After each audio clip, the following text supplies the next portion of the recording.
Hey man, let's talk about the Miz and Seth Rollins because these guys, that damn Miz, he's so entertaining, and Seth Rollins got himself back on a roll, and Yep. these guys tore the house down. I think I liked, I probably liked AJ Shinsuke a little bit more than this match, but this was an outstanding match between these two guys. I think any 3-minute snippet of AJ Nakamura was better than any 3-minute snippet of Seth Miz, but I like Seth Miz more overall. It had a finish and again, you made a Well, good the finish is what put that over the edge because the match was a good match. The match was a solid match, and there was some good stuff in there. But the finish is what made that match. Yeah. Well, go ahead. Yeah, talk. No, I want to. What did you like about lay out what you liked about the finish in particular that make the match? I want to hear your take on that. Oh man, because Jesus Christ, what was the finish? It was just out of the blue. It was what was it? What was the curb stop? Yeah, the crowd. I mean, I don't think the crowd. Well, I shouldn't say that the crowd wasn't expecting it. But they went into several pin attempts and reversals, and then Seth just hits the stomp, which he had teased a couple times, and the crowd, it just worked. It was like to me, I like a finish when the finish could have happened, a few times before that, and maybe when that pin was being counted, fans thought maybe there'll be a pin after this too. It's the decisive move for Seth, but WWE has, perhaps to a fault at sometimes, but the end result I think is mostly positive, taught fans if you see a finisher, it doesn't necessarily mean the match is over. So you can still be on edge as the ref is about to hit 3. And this was, I think, a payoff for that, where the fans popped for it. The guy they wanted to win won. It was a climax of a match, but they didn't know for sure it was the end. It wasn't like after the obligatory interference where now the finish is coming. So, I liked it because you didn't know it was going to be the finish, but you were ready and satisfied that it was. I was ready for it to be the finish. I just knew it was the finish. And because, like you said, they had done the sequences, a couple of kickouts, and then wham, that was such an explanation mark of a finish. And just, the 1, 2, 3, great cadence by the ref, done deal. So it was high impact. The timing was there. They put in the work. They had a great match. Good stuff by both guys. And just the way the finish happened for me, I knew that was it. When it was confirmed by the referee's 3 count that was it, I popped because if he'd have kicked out of that, I'd have said, really?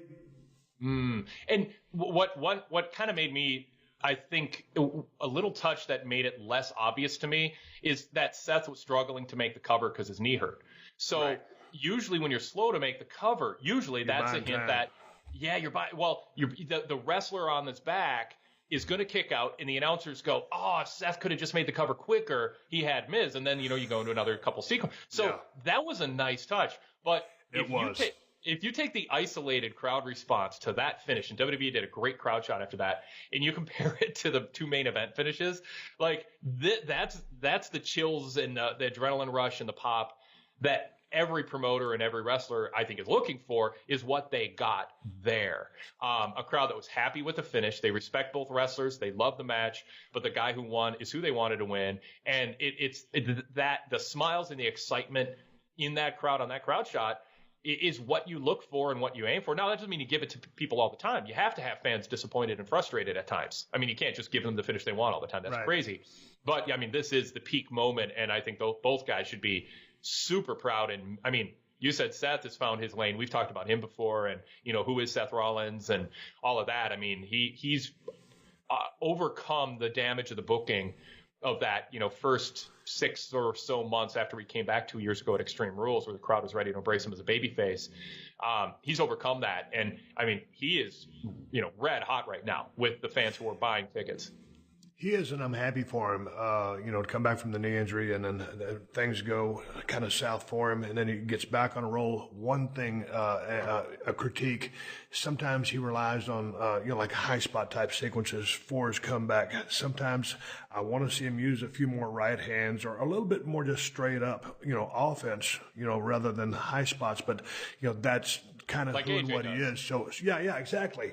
Yeah. I'm not telling him to be AJ, but sometimes, as that baby face, I mean, you just got to use good old fashioned, knuckles and feet, or just strikes, stomps, whatever it takes. If he can keep working his way around it, more power to him. But yeah, just sometimes when you're using those kind of high spots as comebacks, it's like, man, I really want to see Miz have his ass handed to him a little bit more.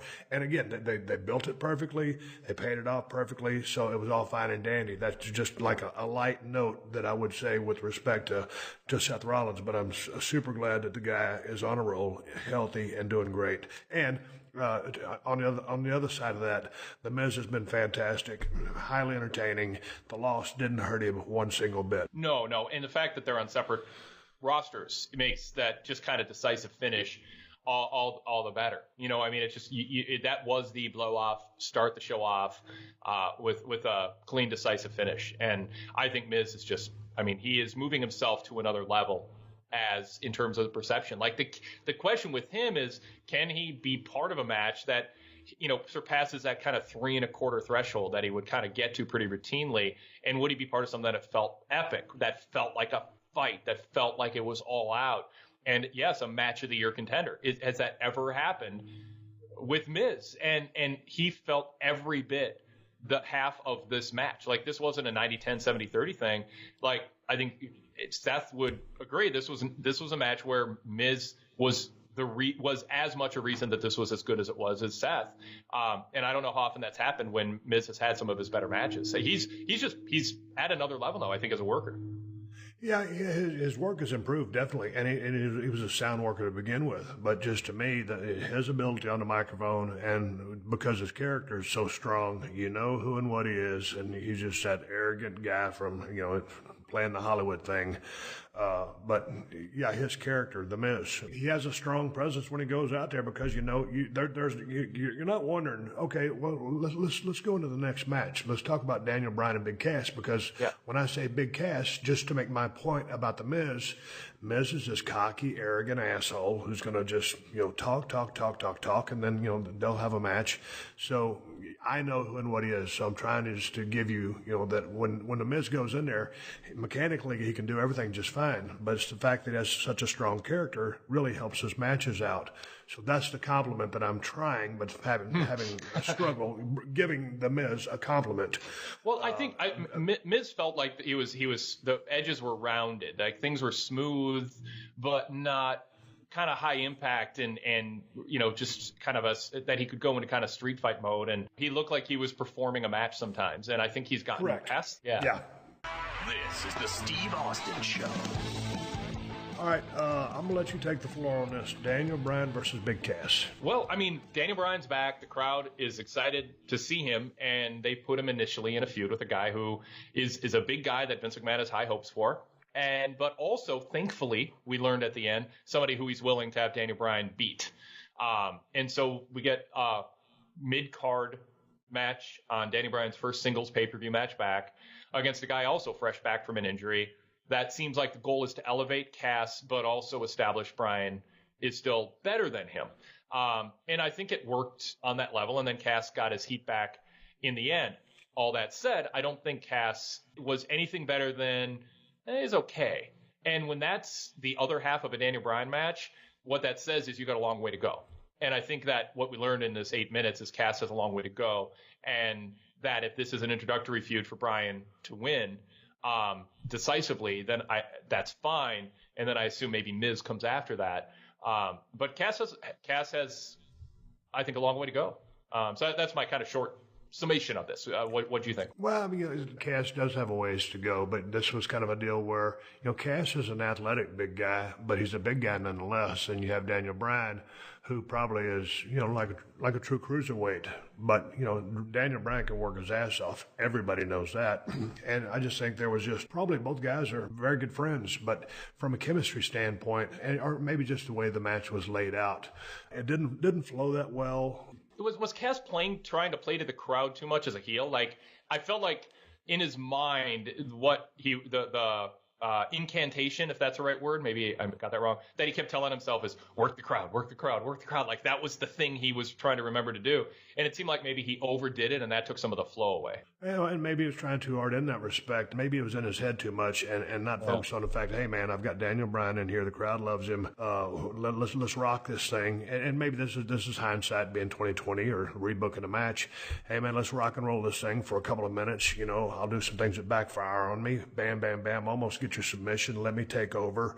Little bit of heat, and then or however you go into the finish. I mean, the finish was kind of funky. I'm trying to remember the finish. That's where. Because they're kind of in a prone position, and all of a sudden, Daniel starts, peeling that arm around. He pulls that arm down. Oh, yeah.